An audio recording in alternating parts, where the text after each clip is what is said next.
महिला आरक्षण विधेयकासंदर्भात थोड्याच वेळात संसदेत चर्चेला सुरुवात केली जाईल। संसदेच्या दोनही सभागृहांमध्ये आजच हे विधेयक मंजूर करून घेण्याचा केंद्र सरकारचा मानस आहे। हे विधेयक मंजूर झालं तर संसद आणि राज्यांमधल्या विधानसभांमध्ये महिलांना 33% आरक्षण मिळेल। या 33%मधील 1/3 जागा एससी आणि एसटी प्रवर्गासाठी राखीव ठेवल्या जातील।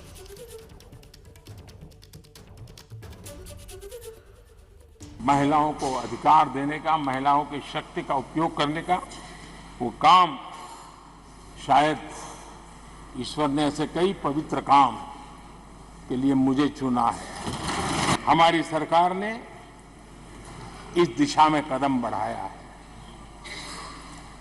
कल ही कैबिनेट में महिला आरक्षण वाला जो विधेयक है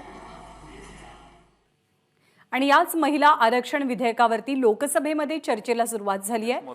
थेट सहभागी होऊया। कुछ जानकारियां सदन के पटल पर आपकी अनुमति से रखना चाहता हूं।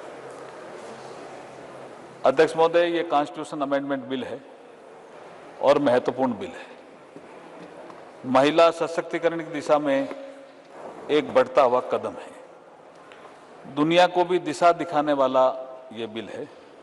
अमृतकाल की बेला में भारत को विकसित भारत बनाने की दिशा में एक महत्वपूर्ण कदम बढ़ाने वाला भी ये बिल है। माननीय अध्यक्ष महोदय, जैसे मैंने कल जिक्र किया था कि बाबा साहब भीमराव अंबेडकर जी ने 25 नवंबर 1949 को जब संविधान बन गया था और उनका अंतिम भाषण था तो उन्होंने एक चेतावनी दी थी कि 26 जनवरी 1950 को राजनीतिक समानता तो प्राप्त हो जाएगी, लेकिन सामाजिक और आर्थिक क्षेत्र में जो असमानता रहेगी उसे आने वाली सरकारों को दूर करना होगा।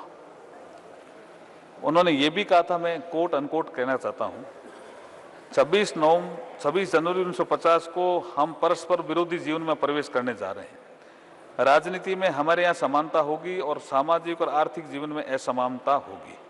राजनीति में हम एक व्यक्ति एक मत के सिद्धांत को मान्यता देंगे। हमारे सामाजिक आर्थिक जीवन में हम अपनी सामाजिक और आर्थिक संरचना के कारण एक व्यक्ति एक मूल्य के सिद्धांत नकारते रहेंगे। इस विरोधापूर्ण जीवन को हम कब तक जारी रखेंगे? कब तक हम अपने सामाजिक और आर्थिक जीवन में समानता से लोगों को वंचित रखेंगे? अब इसके बाद जो सरकारें आई, बाबा साहब के इस चेतावनी को भी ध्यान में ज्यादा नहीं रखा। ऐसा नहीं है कि उन्होंने योजना नहीं बनाई सामाजिक आर्थिक समानता लाने की, लेकिन जैसे ही 2014 में नरेंद्र मोदी जी आते हैं प्रधानमंत्री के रूप में देश में, उसके बाद से सामाजिक आर्थिक असमानता को दूर करने के लिए बहुत सी योजनाएं बनाते हैं। एबीपी माझा, उघडा डोळे बघा नीट।